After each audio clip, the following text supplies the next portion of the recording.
Halo guys, apa kabar? Ya, mudah-mudahan teman-teman Rajanya Makan semua dimanapun Anda berada dalam keadaan sehat walafiat dan dimudahkan rezeki. Di masa yang sangat sulit ini kita mesti betul-betul menjaga kesehatan dan kita juga mesti pintar-pintar berhemat karena ya kita sangat merasakan betapa luar biasanya efek dari pandemi corona COVID 2019 ini gitu. Nah, sore ini saya kedatangan tamu yaitu Mas Amir Dontoari. Dia adalah teman saya, teman lama, tapi yang sudah lama nggak ketemu. Kira-kira mungkin 6 tahunan gitu ya, dan karena dia pindah ke Bali untuk menjadi seorang profesional travel guide kalau tidak salah, dan akhir-akhir ini dia sedang mengembangkan produk baru yang namanya nasi gurih bakar. Nah, nanti kita tanya-tanya secara lebih dalam gitu ya, bagaimana sih sebetulnya kegiatan Mas Amir ini dan apa alasannya kemudian menelurkan bisnis baru nasi gurih bakar.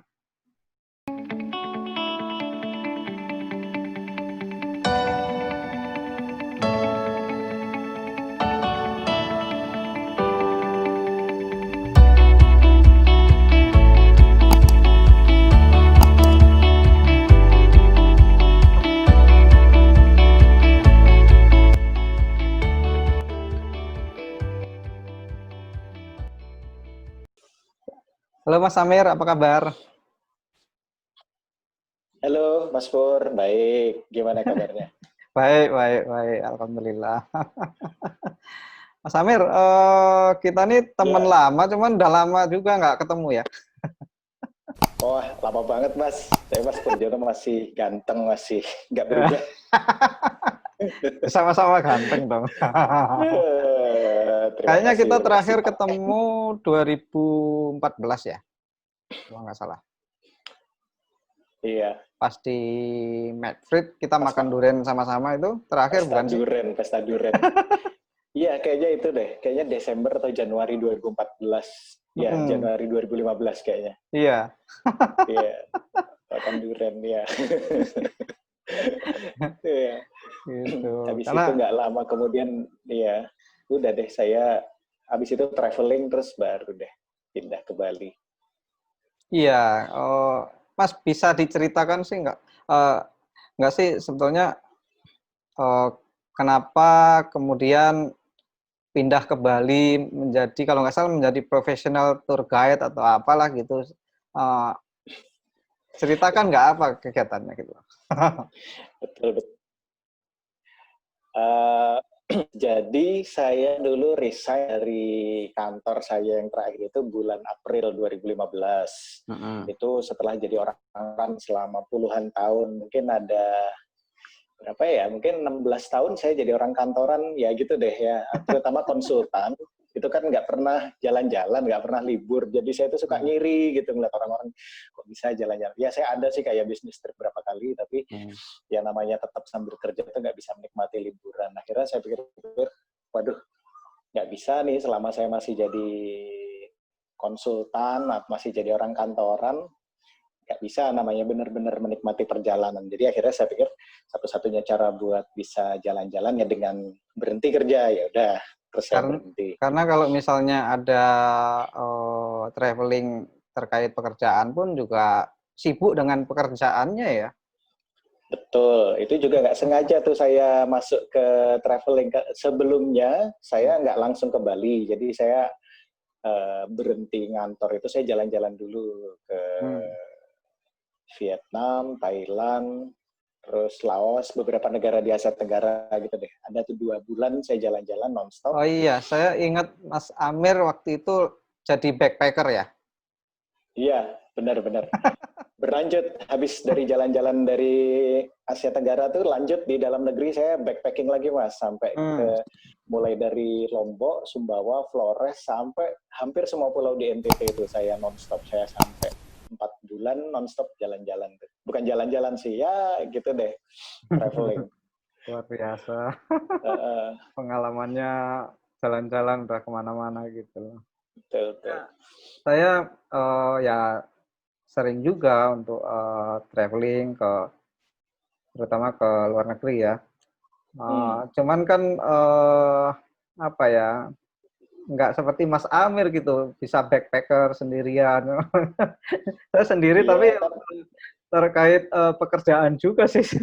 iya, soalnya Mas Pur kan jalan-jalannya juga kerja liputan kan. Iya. Kalau saya memang diniatin untuk nggak punya agenda gitu. Jadi memang benar-benar mau menikmati lah. Bahkan saya nggak bikin itinerary waktu itu spontan lah.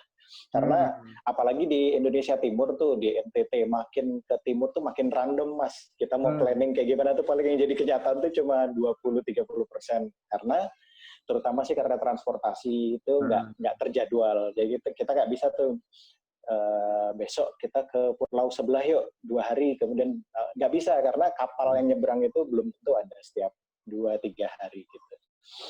Ternyata menyenangkan jadi saya keterusan. Udah deh males pulang ke Jakarta saya. Apa enaknya jadi backpacker gitu? Sebetulnya saya merasa itu kayak I owe it to myself gitu kayak dari dulu saya suka geografi dari dulu gitu cuman kayak jadi cuma tahu tempat-tempat itu cuma dari peta pengen sih ke sini ke situ dari kecil tuh bahkan di rumah saya waktu saya kecil tuh ayah saya juga suka geografi sih jadi dinding rumah ukuran 3 meter kali berapa tuh digambar peta Mas peta Indonesia jadi saya tuh masih awal-awal SD tuh udah hafal peta buta gitu karena memang diturunkan oleh bapak juga sih waktu itu ya. Jadi ternyata baru kesempatannya sekarang gitu. Terus bener-bener mengubah mindset saya. Pertama kan saya anak kota ya dari lahir sampai kerja pun di Jakarta. Terus dengan segala macam privilege-nya orang kota gitu tiba-tiba ke daerah yang beda lah culture-nya. Jadi meskipun saya jalan-jalan sendiri itu saya nggak pernah merasa kesepian karena saat travel itu kita juga seperti kita menyerahkan diri kita pada surroundings gitu, pada siapapun, pada apapun yang terjadi di sekeliling kita. Jadi banyak sih sebetulnya hikmah jalan-jalan saya dulu. Dulu saya rencana kayak mau nulis lah pengalaman saya, cuman saya kan nggak setekun Mas Pur ya kalau nulis ya. Jadi saya dulu rencana nulis pertama tentang perjalanan itu sendiri gitu. Jadi itinerary-nya kemana aja gitu kan. Kayak kalau orang-orang backpacker itu kan suka cari tips kan. Kalau pergi ke sini biayanya berapa, nginepnya di mana kayak gitu tuh. Nah, saya itu pengen bikin semacam 3 layer lah tulisan. Yang pertama tentang tempat-tempat yang saya temui atau orang-orang yang saya temui. Kemudian yang kedua tentang teknis praktis backpacking-nya. Kemudian yang ketiga tentang sesuatu yang paralel terjadi pada jiwa saya. Misalnya perjalanan ini membuat saya merenung, membuat saya berpikir ulang tentang hidup. Nah kayak gitu tuh kayak punya cerita sendiri. Jadi saya pengen nulis waktu itu. Tapi aduh kayaknya selalu ada alasan buat menunda-nunda. Jadi itu foto-foto saya sampai handphone itu penuh berapa giga gitu. Jadi saya berharap kalau misalnya nanti saya lihat-lihat lagi foto itu saya bisa cerita lah. Jadi yang paling menyenangkan itu sih ya kita jadi meruntuhkan dinding pertahanan kita Mas. Jadi kita menjadi lebih percaya sama orang. Kalau di Jakarta kan kita susah ya percaya sama orang. Iya betul. Nah, kalau di perjalanan tuh kita nggak kayak gitu. Itu sih yang pertama sekali terasa di jalan gitu. Dan sepertinya itu reciprocate gitu Mas. Jadi apa yang kita berikan ke orang, kita juga dapat balik seperti itu juga. Ternyata orang juga welcome sama kita, orang juga ramah sama kita. Gitu. Mas, pengalaman yang paling menarik apa saat melakukan traveling selama ini? Yang paling berkesan ya. Yang paling berkesan. Mungkin gini, kalau misalnya saya bisa ringkas dalam satu kata-kata tuh ya seperti tadi tuh, kayak kita nggak pernah traveling itu sendiri, dan setiap orang yang kita jumpai dalam perjalanan itu adalah teman kita pada saat itu gitu. Yang lucu, pengalaman saya misalnya ketemu dengan orang di jalan nih. Saya sering berusaha menempatkan diri saya di posisi orang, karena saya juga menjalani itu ya. Saya sebagai traveler nggak tahu banyak hal di sekeliling saya, karena saya kan spontan tuh, saya nggak riset dulu tempat ini kayak gimana gitu. Jadi saya banyak nanya-nanya juga di jalan. Jadi pada saat ada orang lain yang berada di posisi saya, misalnya saya satu bis atau satu kapal dengan turis asing gitu, mereka kan lebih buta lagi daripada saya. Jadi saya tuh senang menempatkan diri sebagai jembatan komunikasi. Jadi ada orang-orang lokal yang bisa jelasin, tapi mereka nggak bisa bahasa Inggris dan sebaliknya. Nah, saya nggak tahu, tapi saya bisa bahasa Inggris, saya bisa bahasa Indonesia. Jadi saya senang kayak gitu. Jadi banyak teman Mas, baik dari sesama traveler maupun sama orang lokal juga. Dan yang lucu itu seringkali kita ketemu lagi sama orang-orang yang itu, meskipun di tempat yang beda-beda, di tempat yang teraneh, yang bahkan kita nggak nyangka gitu. Misalnya kenalan sama mereka di bis gitu. Mereka kebingungan, dibangunin tengah malam jam 3 kan. Kita kan biasa tuh Mas, bis tuh dioper-oper, ganti. Udah sampai terminal, meskipun belum sampai tujuan, kita disuruh tengah malam tuh dibangunin, suruh turun, suruh ganti itu. Nah, orang-orang asing tuh kan kaget kan, nih kenapa dia pikir ada begal atau apa, disuruh turun tengah malam dan nggak ada yang bisa jelasin ke mereka. Terus saya kebayang lah betapa paniknya orang-orang gitu, karena saya juga lagi tidur kan jam 3 gitu. Akhirnya setelah nanya-nanya ada apa, ternyata kita suruh pindah bis. Ya udah, saya langsung lah datang ke mereka. Ada sekitar belasan orang tuh dari macam-macam negara tuh. Saya jelasin, kita nih disuruh pindah karena bisnya cuma sampai sini, karena nanti depan tuh jalannya lebih sempit, jadi nggak bisa bis besar ini lagi, kita pindah. Ya, tapi kan kita udah bayar sampai Labuan Bajo, kita kan udah bayar. Enggak, ini nanti nggak usah bayar lagi gitu. Setelah saya bolak-balik gitu ya, memastikan bahwa mereka nggak akan dipungut biaya apa-apa lagi gitu. Akhirnya mereka mau ngerti gitu. Meskipun kelihatan tegang juga, kaget lah tengah malam gitu. Terus udah tuh sampai pindah lagi ke kapal feri kan, Pulau Sumbawa habis kan kita nyebrang kan untuk ke Flores kan. Itu juga mereka nggak tahu ini caranya gimana, apa saya beli tiket lagi atau gimana, ya saya bilangin lagi ya, udah nggak usah, ini udah termasuk tiket yang dibeli tadi kok gitu. Udah sampai Labuan Bajo, misah kan masing-masing dengan grupnya sendiri-sendiri, di tempat penginapan sendiri. Saya cari penginapan yang paling murah pada saat itu.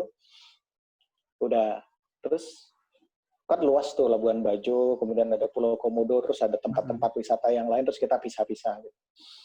Terus somehow pas hari keberapa saya udah explore Pulau Komodo itu, mungkin hari ketiga, tiba-tiba ada orang manggil nama saya.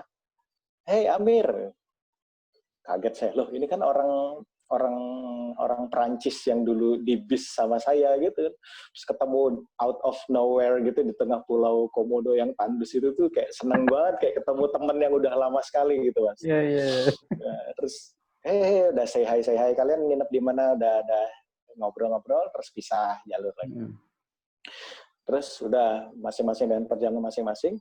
Mungkin sekitar seminggu kemudian saya udah sampai di kota Bajawa.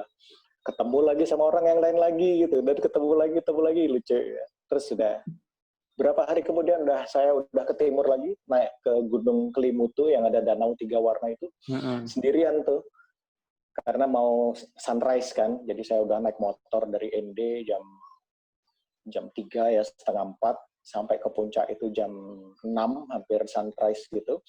Sepi itu, saya ingat tuh tanggal 18 Agustus, karena sehari sebelumnya itu ada upacara bendera di sana. Sampai di puncak tuh sepi, saya sendirian, ngos-ngosan gitu. Ada lagi loh yang manggil nama saya tuh kayak mimpi, ini bener gak sih ada orang yang kenal saya di sini? Ternyata ada lagi gitu. Salah satu orang yang lagi-lagi saya kenal di bis itu, kali ini orang Spanyol gitu. Kayak, wah, kayak interesting gitu, kayak ketemu lagi. Jadi ya memang setiap orang yang kita temui itu adalah ya teman kita, dan sama-sama kita nggak punya barrier gitu untuk menutupi atau menghalangi orang lain masuk ke kita, karena kita juga ya udah kita menjadi satu dengan sekeliling kita. Itu sih yang berkesan banget. Jadi sampai Kemudian sekarang sama masih sering traveling, Mas? sekarang masih, Mas, saya sebisa mungkin kalau misalnya ada waktu kosong, kebetulan kan kayak nah begitu saya pindah ke Bali kan saya bikin tour agent kan sama teman-teman. Itu setelah traveling itu selesai, saya pengen lanjutin lagi traveling, tapi kan waktu itu tabungan menipis gimana ya caranya, saya harus earn money nih untuk nabung lagi biar bisa jalan-jalan lagi. Terus teman saya bilang, udah ke Bali aja, kita bikin tour company yuk, bareng-bareng yuk. Kita udah pengalaman nih di bidang ini, saya pengalaman di transportasi, ada teman yang pengalaman di hospitality, yang lain-lain. Saya nggak punya pengalaman di pariwisata, tapi saya punya pengalaman di marketing, di produk, di komunikasi, segala macam. Akhirnya kita gabunglah skill-skill kita dan kita bikinlah usaha itu.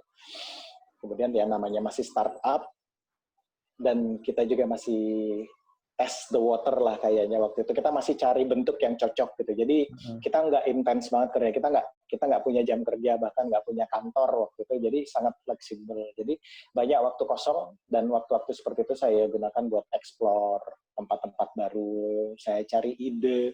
Ini kira-kira bisa nggak ya dibikin jadi destinasi? Ini bisa nggak ya kita combine menjadi satu paket wisata gitu. Jadi itu berlangsung selama 3 tahun saya di Bali sih. Jadi 3 tahun itu saya trial and error mencari rumus yang cocok buat perusahaan, buat usaha wisata saya gitu. Sampai akhirnya Mas, namanya apa Mas ya startup-nya?